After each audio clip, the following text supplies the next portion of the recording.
Well, good morning, good afternoon, or good evening, or whenever you may be tuning in to the Growing Our Future podcast. I tell you, we just love this podcast and the opportunity to reach out to our friends and subject matter experts and have them join us and just share. I love it because it's just a conversation. We just talk.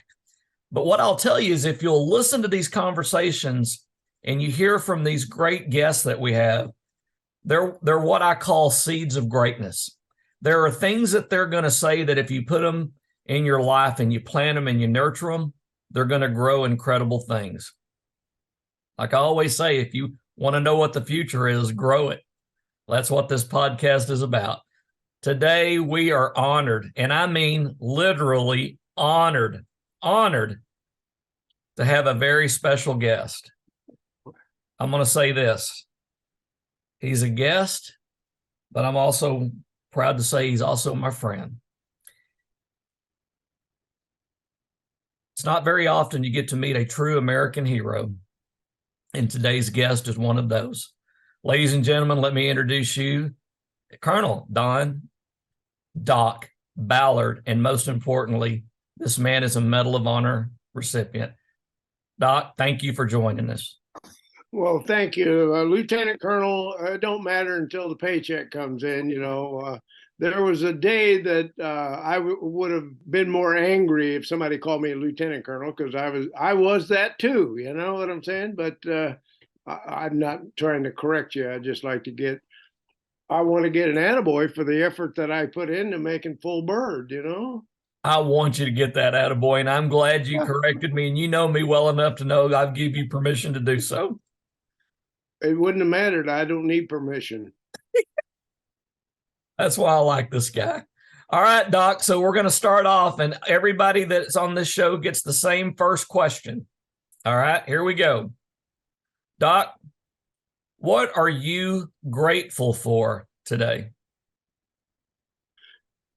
Wow, that's a powerful question. The most gratefulness I have, I think, is just growing at the time that we have, that we've experienced here in the last, 50 years, knowing that the country is developing into, different things, and knowing that we got good people that are trying to make a difference, trying to keep country on the right course. There's a lot to be grateful for. I'm blessed. I don't know that I could single out one thing. I love family. I love country. I love friends, and I certainly love America. But what I used to be grateful for is being diminished all the time. We're losing some of the reason to be grateful in this country, unfortunately. But I still believe in my heart that Americans want to do the right thing for the right reason. And so that's what I'm grateful for, is that I surround myself with the people that want to do the right thing for the right reason, because I believe life is about choices. And, we pick our friends most of the time and acquaintances. We don't always get to pick who we associate with, but I do my best to be thankful for my friends that like-minded, trying to accomplish the same like-minded achievements for this country. Well, I'm right there with you. What is that saying? Your vibe attracts your tribe. And, I think that to your point, I like to be around positive people.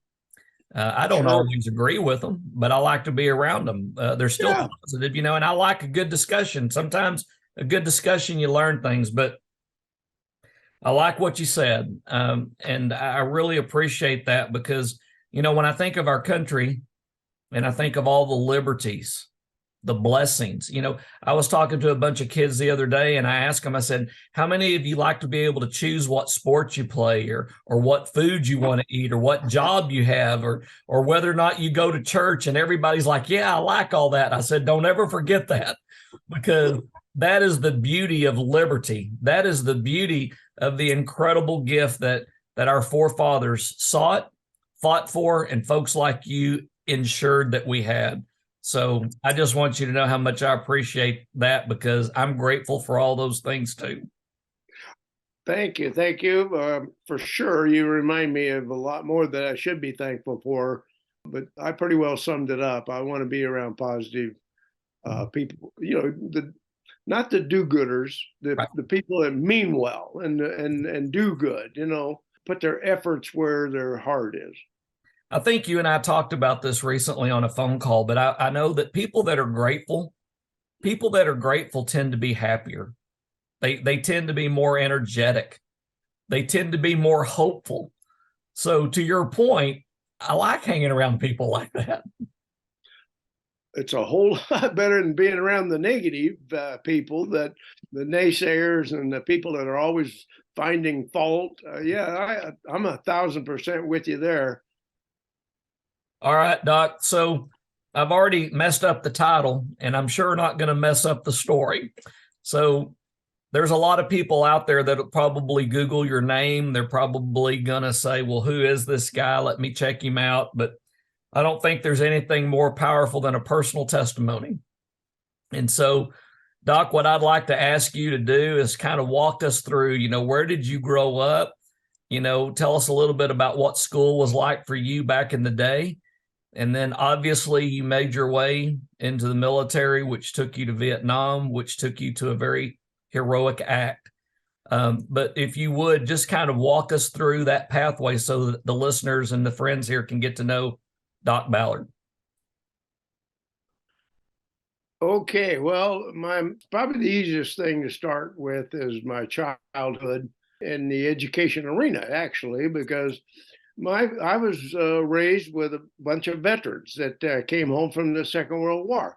There was not one member of our family, male species, of course, that had not served in the military. So I was exposed from a very young, tender age about the military and what the purpose of the military was, and how grateful that I ought to be for what the military had done for me. And and then I was able to see a lot of changes that took place, and but I was always grounded with my family of being a provider, a caregiver, or a community supporter, or I joined the Boy Scouts. I mean, all kids go through the scouting. I was a Cub Scout, and all of my training and raising and everything was to be somebody, to be available to help some other person in need. So that was my basic understanding of life.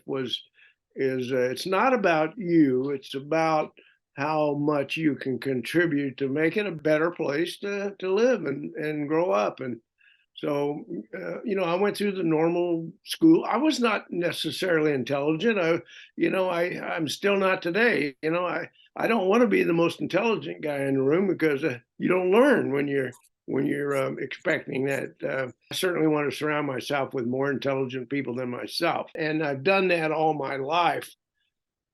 To learn, I love older people that's experienced, and why would I want to reinvent the wheel when they already know how to do it? So. And I'm grateful to have the time with the elderly people. We call them elderly now, but and when I was a kid, anybody that was 40, 50 years old was elderly, and I'm far past that now. But again, I'm reflecting on my childhood and how much I really enjoyed being around knowledgeable, caregiving people. After school, I worked. I owned my own first company when I was 14. I Wow. had 2 employees, and Wow. I wasn't even old enough to drive the company truck that I bought. I did lawn maintenance and gutter cleaning and odd jobs, and I hired people that had driver's license, to get me around, And so I've understood the entrepreneurial spirit from a tender age, from um, knowing that, because we didn't grow up with a lot of money. My dad had a job. He worked in a warehouse in Teamsters Union, and we had one car. So I ended up getting out of the Scouts for that very reason. I couldn't get access to somebody to drive me to scouting, and I couldn't participate as much as I would like to have. Mm. We moved, so a lot of, you got to be able to adapt and overcome, make the best of the situations for your benefit, So high school came at a cost, I mean, young, dumb, trying to get through school. Like I said, I wasn't all that bright, but I made it through okay. I didn't have the interest to want to learn from the teachers, I guess. And if I look back now, I would love to have paid more attention to what the teachers were saying, and take their, kind of absorb their knowledge that they were trying to offer, because I didn't do that very well. I didn't need it, at the time. A lawn mowing job, when I got out of high school, I mean, after class, even in grade school, at the age of 12 and 14, I was busy, and at 14, I had obligations that I, wanted to get out of school early or whatever to go, cut the grass and things. So my life was all based off of earning the money, and being a caregiver. I enrolled in school, enrolled in college. I wanted to be, I guess I should back up and say I ended up getting married. And when I got married, no kids or anything, I wanted to, continue on the path that I wanted. But my personal dentist that worked on me when I was a kid was an Army reservist. And so he had a brag wall. I loved my flag behind me, but I really loved his brag wall because he had all kinds of photographs that influenced me to want to join the military. And so he asked me one day what my intentions were, and I said I want to be a dentist.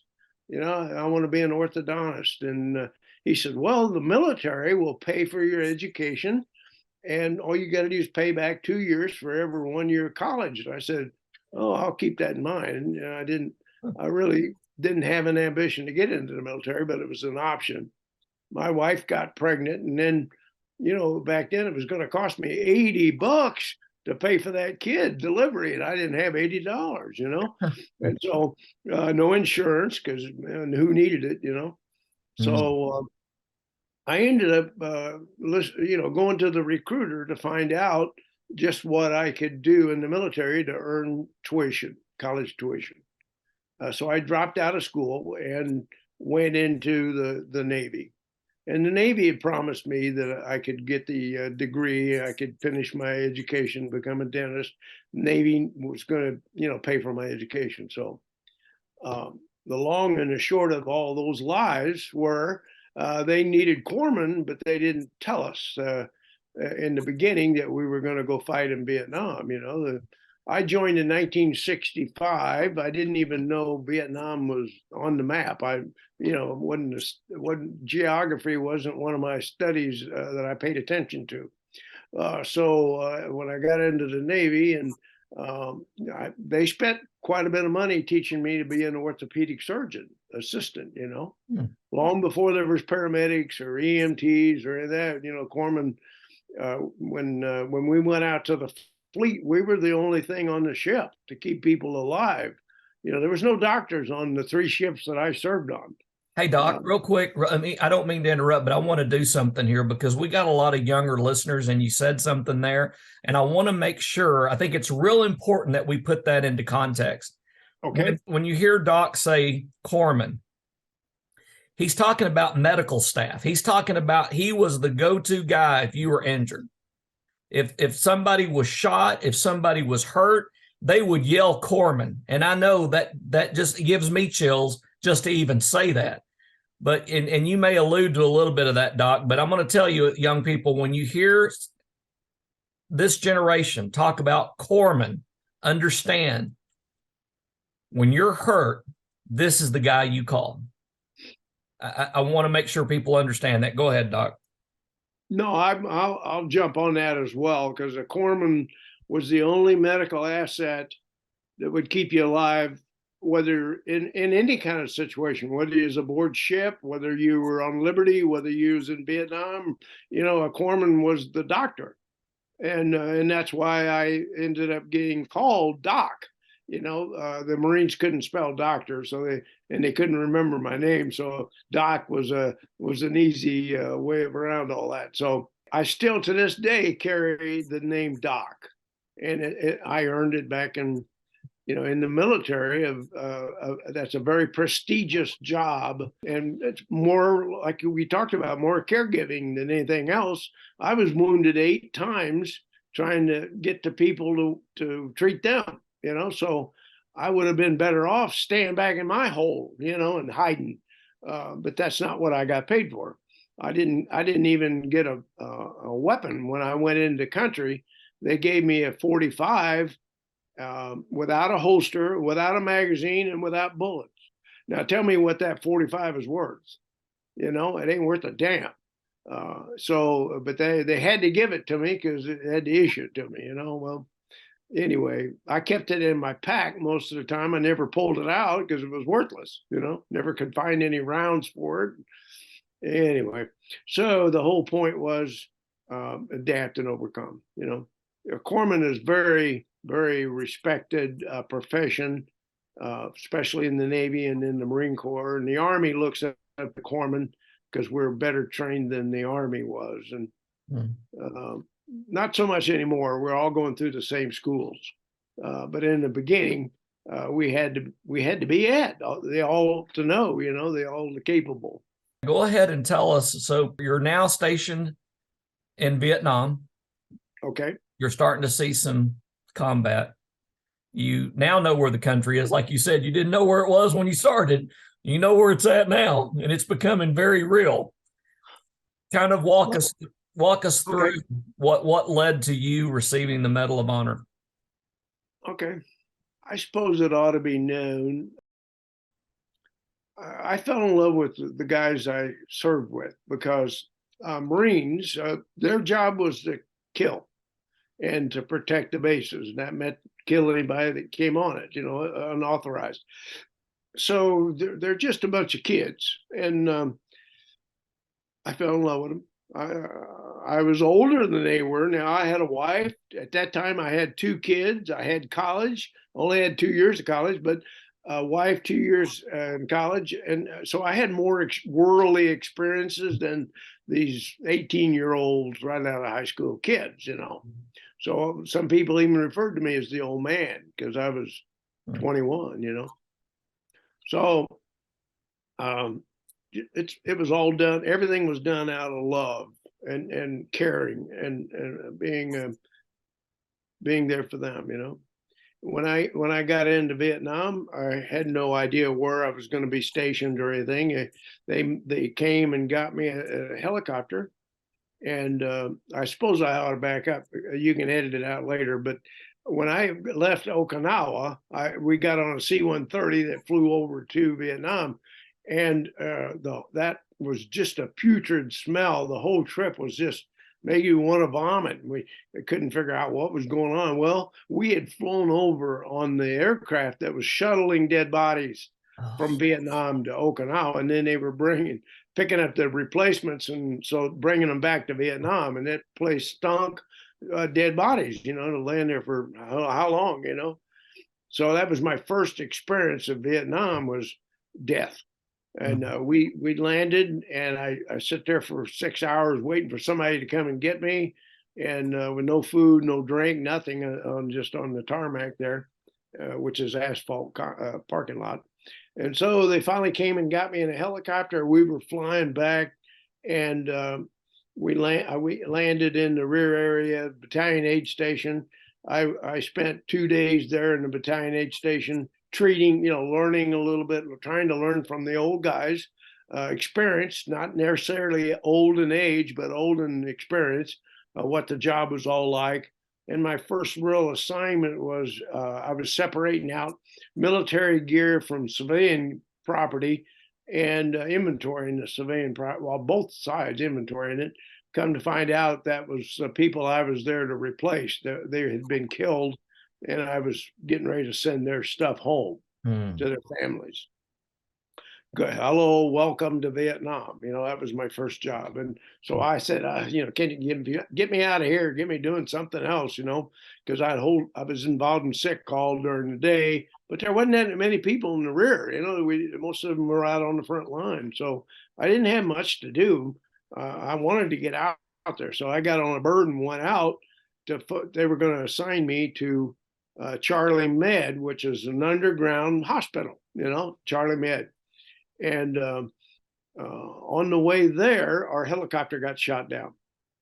So we crippled ourselves over to a marine controlled hill, and that's where we crash landed, and I went from junior corpsman to senior corpsman right there in 20 minutes, 30 minutes, because the corpsman that came to get me was wounded so bad that he lost both arms and both legs.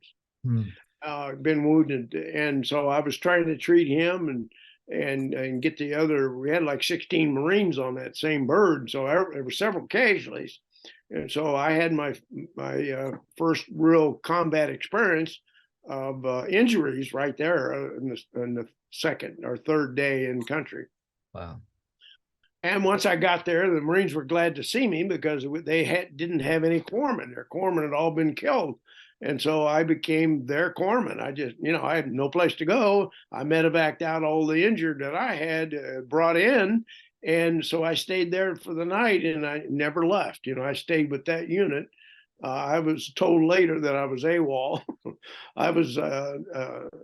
I wasn't supposed to be there. I was supposed to be in Charlie Med because of my surgical skills. The Navy had spent all this money teaching me how to be orthopedic and neurosurgeon assistant, and I never got to use much of that in combat, didn't need it. The difference in a corpsman out and it's like a paramedic on the street, they don't do surgery in the ambulance, they just keep you alive to get you back to where the real professional doctors can better treat you, and they have better equipment, better knowledge, better time. They're not getting shot at, There's a whole different type of environment difference between combat treatment and back in the rear facility treatment. So I spent the entire time that I was in Vietnam with this unit. And we traveled. There was a lot of good, bad, and ugly situations. We lost over 70% of our battalion. 70. That was close to 800 men we lost in 3 months. 800, 750, 800 men that I had to put in body bags, just in 3 months. I mean, you talk about death, you talk about injury, you talk about pain and suffering. I don't know what my mental state could have been or should have been, but I know what it was, and I was depressed greatly because I couldn't think that I could not do the best I could for everybody. I couldn't be there for everybody. I had to somehow play God and treat some people longer than, and by doing that, I ignored other people, and so there was times when they call triage, when you have to sort the patients based on their particular emergency needs and their challenges. And so, it became a way of life of dealing with death. So we constantly, we had no perimeter. We had no safety. We had no concertina wire out with us. We would spend the time up to 6 weeks, 3 weeks, 6 weeks out in the field and looking for the bad guys. And if we found them, we engaged. If we didn't, we went back into what was called the cantonment or the rear area, and that was inside barbed wire. So you would feel safe when you got in that barbed wire, falsely feel safe. But we would leave that compound every day to go out and look for Charlie. Charlie was the bad guy. And my job was not to find him. My job was not to kill him. My job was to save the Marines. That was my only job. Sorry to say that I killed 6 Vietnamese men myself, and 3 of them was with my knife. And that's kind of too close and up front, too close for me. I wasn't getting paid for that job, but it was survival skills. It was all about survival skills. So I've often said that, I'm often came home and everybody was against Vietnam. And well, they would ask me, challenging questions. And I'd say, I was wounded 8 times, nearly dead 7. I killed 3 men. 3 of them was with my knife. And you expect me to come home and be Johnny from the grocery store or Johnny from the filling station? Johnny's changed, I can't be what I was before I went over there. I've experienced way too much trauma and mind altering. I don't even know what to call it. PTSD is what they label it, but I suffered, and I still to this day have PTSD challenges. So it's with you the rest of your life, because there's all the time something's coming up to remind me that I lost a friend, or I lost a loved one, or I lost a brother in arms.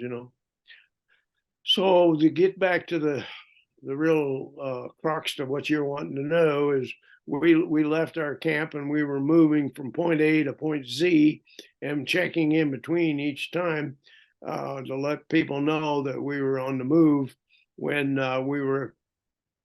we had 3 new replacements. 3 guys had come in from the rear area, and when they came from the rear area, they weren't acclimated, so they couldn't adapt to all the exercise and the moving and the hiking and then the heat and the humidity and in the jungle, so they fell out with heat exhaustion.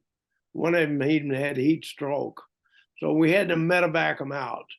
I medevaced them out, and I had 6 Marines with me as my bodyguards, and one of them was a radio guy that would call in the helicopter, and so we called in the helicopter and medevac these patients, these heat casualty patients, and then our job was to catch up with the unit. The unit moved out.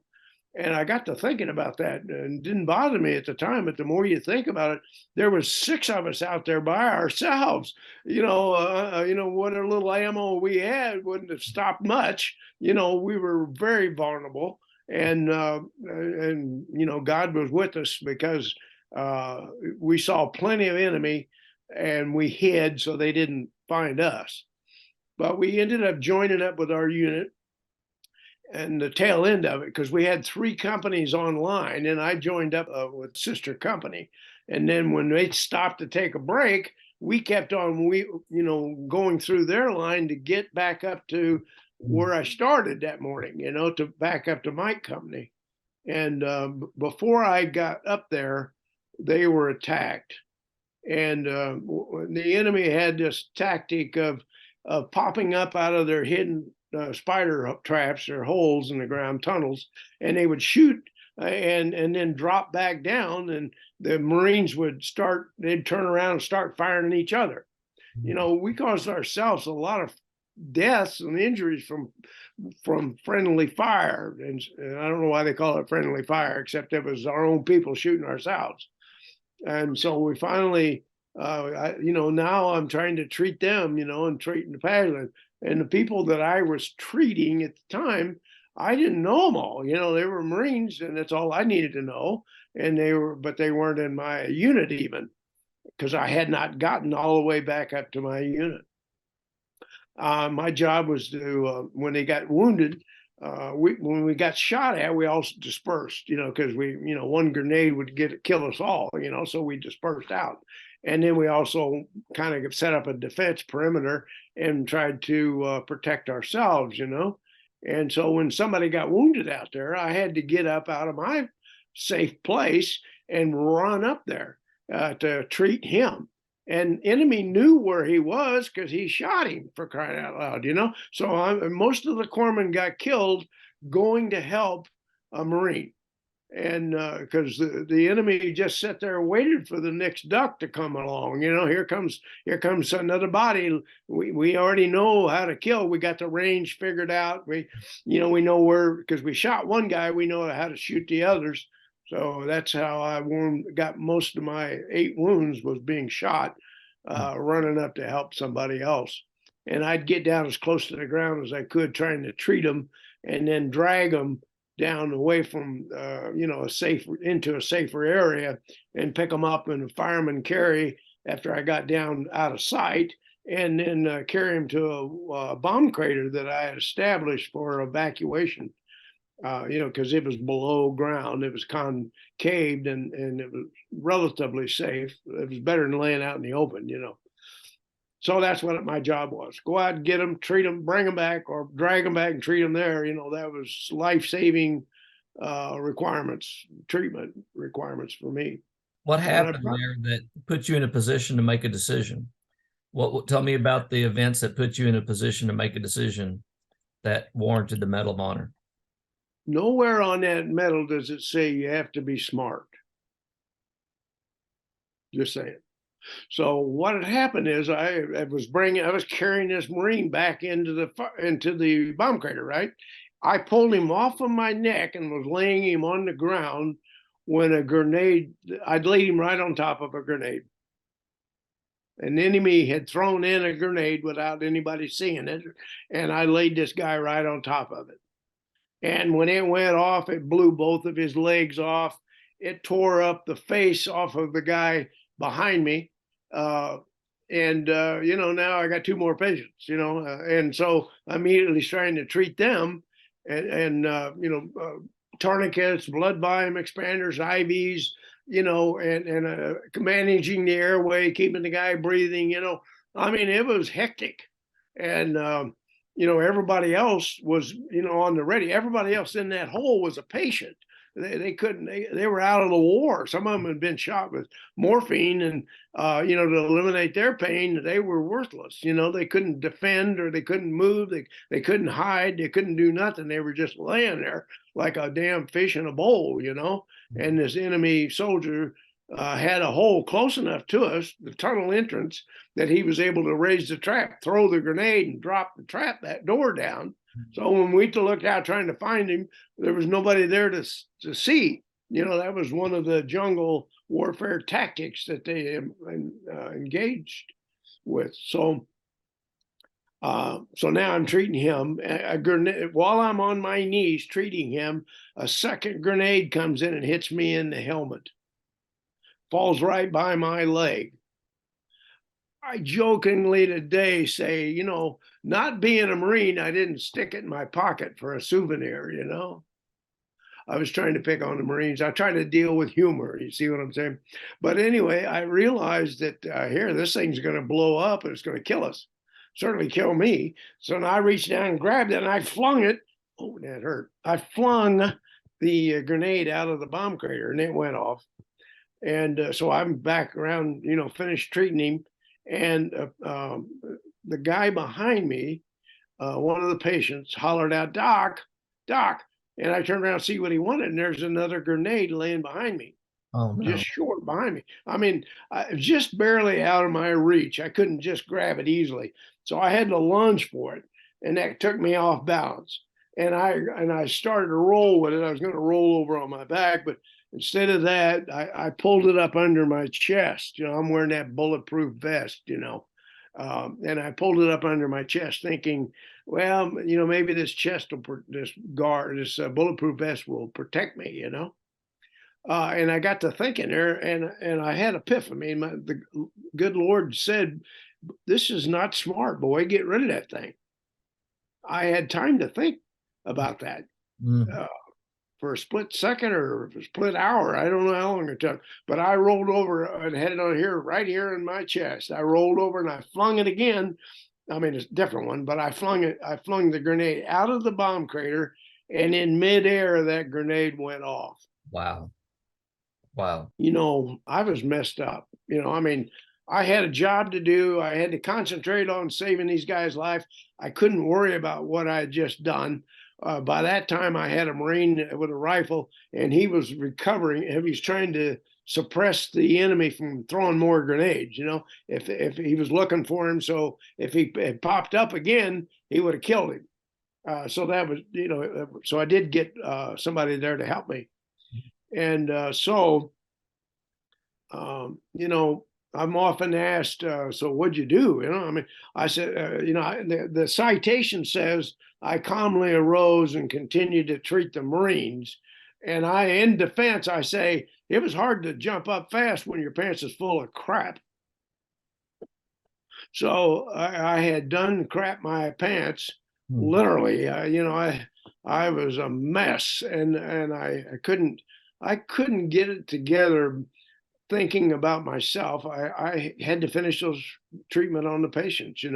Thank God I had something to keep me out of shell shock, or what they call PTSD today. I experienced it, but I dealt with it. I had more important stuff to worry about than that. And so my training and my desire to want to save lives kicked in, instead of me worrying about what could have happened. So I was written up by the patients, and down below us, they were watching us from down below, and they saw somebody throw the grenade out. They didn't know it was me. So when the officer came out, there was a Marine Corps major came out to interview the witnesses. And he said, I don't want to know what you think happened. I just want a statement that says what you actually saw. So luckily there was 3 people there that actually saw me jump on it. But what happened is I hollered grenade when I jumped on it, and they hid their head, trying to protect their head. They didn't see that I got up and threw it away, or I didn't get up. I rolled over and threw it away. I actually rolled up on the guy without any legs, and I flipped the grenade out. So the citation is incorrect. It says it failed to go off. So I just calmly arose and went back to work. And I asked the Marines later, I said, you think I just left the grenade laying there, not worrying about when it was going to go off? I mean, why would I just leave it lay there? Oh, I don't know, Doc. I didn't see you. And that's when I learned that the major said, don't tell me what you think happened. Tell me what you saw. And burying their head, they saw nothing until I said, okay, I got rid of it. It's clear. And they heard the grenade go off, but we had grenades all around us all the time. Wow. So that's and I got that. I didn't even think that was worthy of the medal. I mean, yeah, I was willing to give up my life, but I wasn't cognizant of that. I didn't premeditate it. I didn't think, well, I'm going to go out and earn the Medal of Honor today. I didn't think that I was trying to protect myself as much as I was the other people. I didn't have any place to run to. That grenade was going to kill all 8 of us, or damage. If it didn't kill us, it would certainly make it a lot worse. So, I didn't earn the medal. I don't think I earned the medal. I did. I jumped on that grenade initially, to absorb the blast, and maybe I don't like to admit I was suicidal, because I didn't attempt to commit suicide, but thinking about it later, that's what I did. I threw myself on it to die, and I had a hard time dealing with that, because I had a wife, 2 kids. I wanted to get home. So my training and my desire to take care of people and my love for those guys motivated me to take the action that I did. Doc, you probably said more here than you realize. I know you have been to our Texas FFA convention, so you know the power in those blue and gold jackets. Love them. We have those young people there, the ambassador young people that work for the foundation that take care of our guests. And one of the stories that I tell those kids and that I share is from a book by Captain Sully, who landed the plane in the Hudson. Okay. And, the plane is there and it hits the bird strike, plane's going down. They get everybody off the plane, and when they got to shore, flight attendant gave Captain Sully a piece of paper that was folded in half. And on the outside of the paper, it said, "Thank you." And on the inside of the paper, it said, "When your values are clear, your choices are easy." Well said. In the moment, Doc, you were just like Sully. In the moment, you had a clear set of values, and those values were to protect your fellow man. Your values, like you said, you loved them. Your values went all the way back to what you talked about, the community that you served, the positive difference you were taught to make. So in that moment, your choice was really easy because it was all built into the DNA of who you were.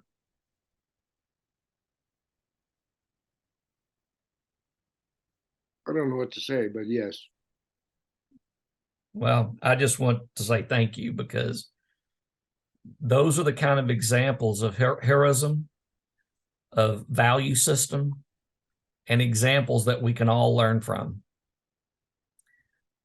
I share that story to finally tell this one, and then we'll be getting close to wrapping up. But, you know, Doc and I were driving one time. I'll never forget this. We were driving up to Arkansas. And I was, you know, I'm in awe that I'm with a Medal of Honor recipient. I want to honor him and learn from him and ask, like he talked about, learn from the people that have gone before you. And so I remember we were driving, and I asked the question, "Doc, in our world, we call you a hero. But I'm just curious, as a hero, who do you call a hero? Who's a hero to you?"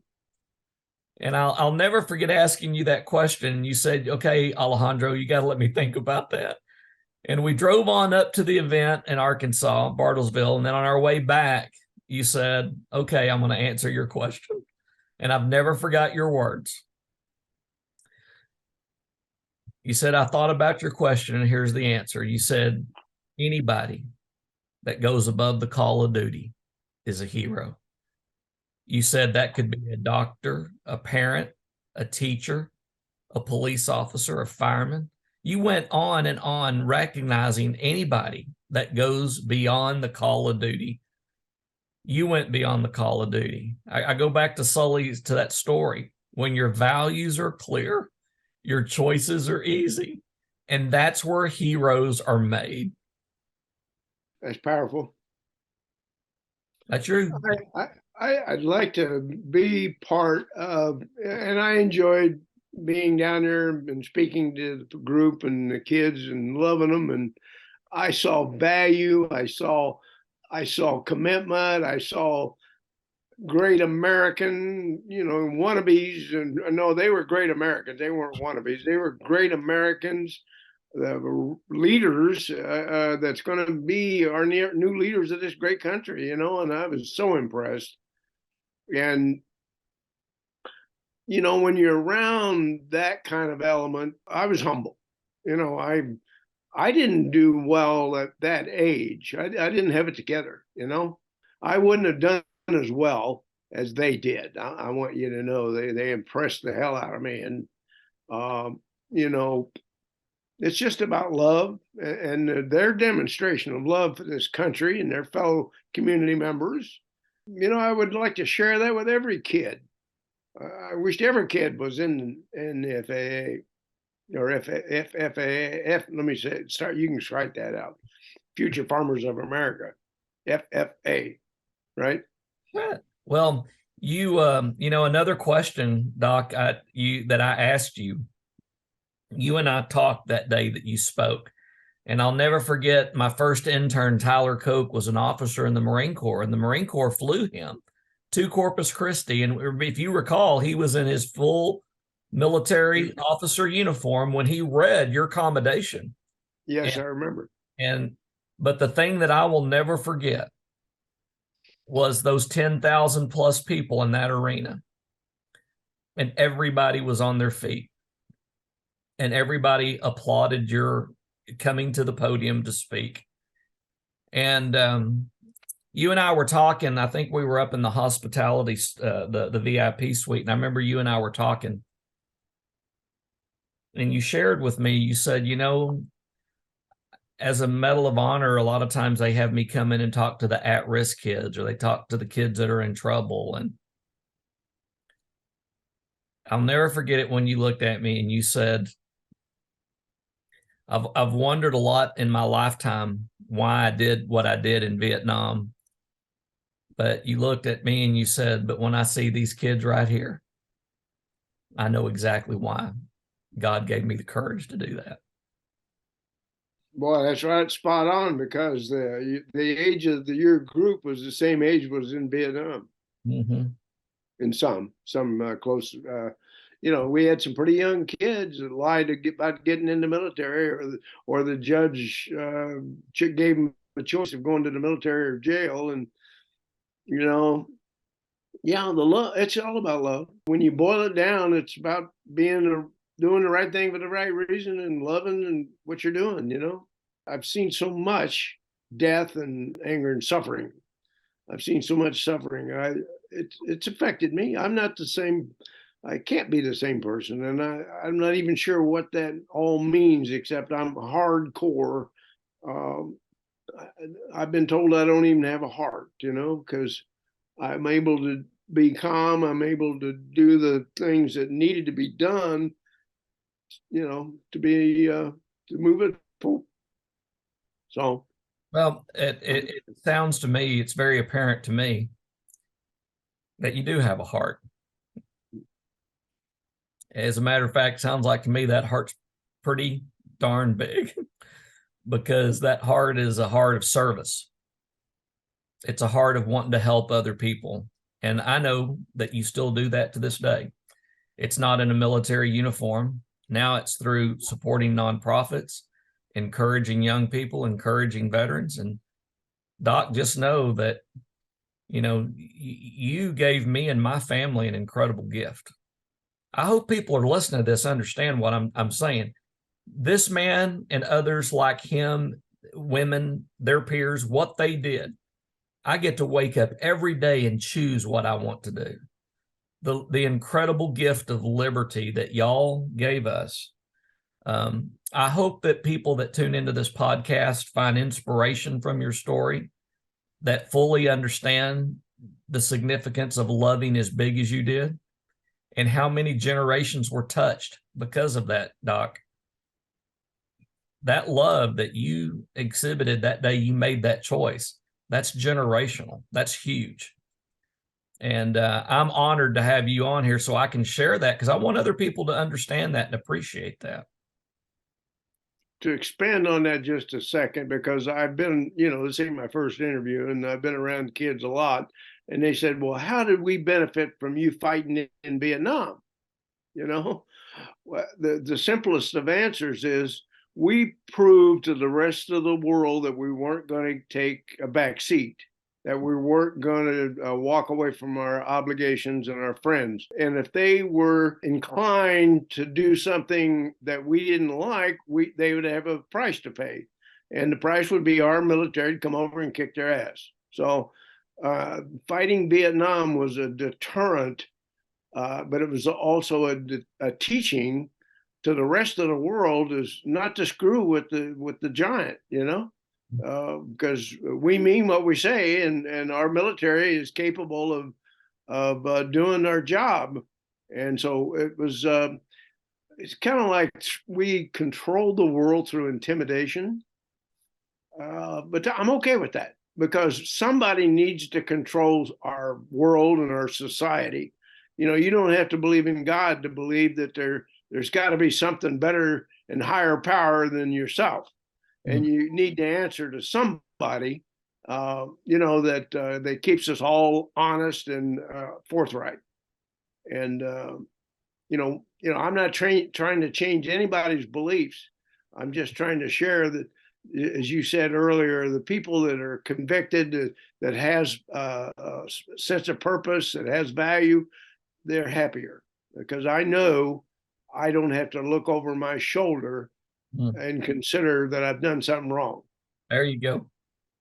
Yeah, Mr. Chandler, the guy that raised me out at Boys Ranch, I'll never forget Mr. Chandler. One time we were having a discussion just like you and I, and he was sharing some of that good old country wisdom. And I'll never forget what he said. He said, "Darling, just tell the truth and you'll never have to worry about what you said." Truth hurts. I used to call it tough love. Today they call it fake news.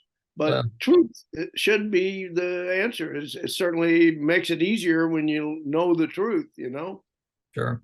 Well, Doc, I got one last question for you. It's a fun question. Everybody gets one fun question at the end of all these podcasts.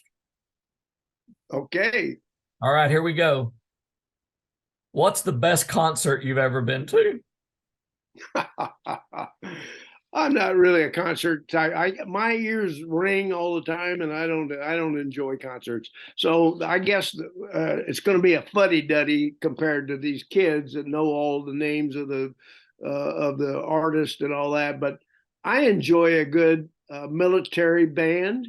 I enjoy the old artists that wrote the old orchestras. Yes. I enjoy the old music more than I do this younger. I never did catch on to the younger stuff. So a concert to me, it means a different thing. I love a great military band. There you go. What's wrong with that? I like it. Thank you, because that's my answer. That's It's just my answer. I get love goosebumps. I love the fact that, I'm short. Some people are tall. I'm a little thicker. Some people are thinner. Isn't it neat to think that we all have different likes? We have different things, but guess what? We can all learn from each other. We can get along with each other. But most importantly, we get to live under the greatest flag in the world. And that's the flag of the United States of America. And we're able to do so because of guests like this man right here. Ladies and gentlemen, I cannot say thank you enough to Doc Ballard. Doc, thank you for your service to this country. Thank you for joining us on this podcast. I use a quote, Doc, all the time by Abraham Lincoln. Abraham Lincoln said that the philosophy of the schoolroom in one generation will be the philosophy of government in the next. Yes. By us bringing this podcast to listeners, we're reminding them. I always tell people the easiest way to forget history is to not know it. The easiest way to revise history is to not know it. We need to know our history. We need to know how we got this incredible gift. Doc, thank you for sharing with us today. Thank you for taking the time to share your incredible journey, your incredible story with all of the people that will be listening to the Growing Our Future podcast. I certainly thank you for the opportunity, and I know you'll do well with it. I love supporting you. Well, we appreciate you. All right, ladies and gentlemen, that's it for today's podcast. As always, we enjoy the incredible guests that we have that come on that are willing to share their time, talent, treasures, and testimonies. And today you heard from a real hero, an American hero. There's not a lot of times in a lifetime that you will ever get a chance to meet a Medal of Honor recipient. We have been honored by this man. He's come to our FFA convention. He's always been a phone call away to offer words of encouragement. Whenever myself, friends, whenever they've needed it, I pick up the phone and this man will answer that call. And I think you heard it loud and clear why. It's all about love. It's all about community. It's all about those core values. Put some of those seeds right there in place in your life, and you will grow an incredible future. Until we meet again, everybody go out and do something incredible for somebody. Doc, thank you so much. We appreciate you. Thank you.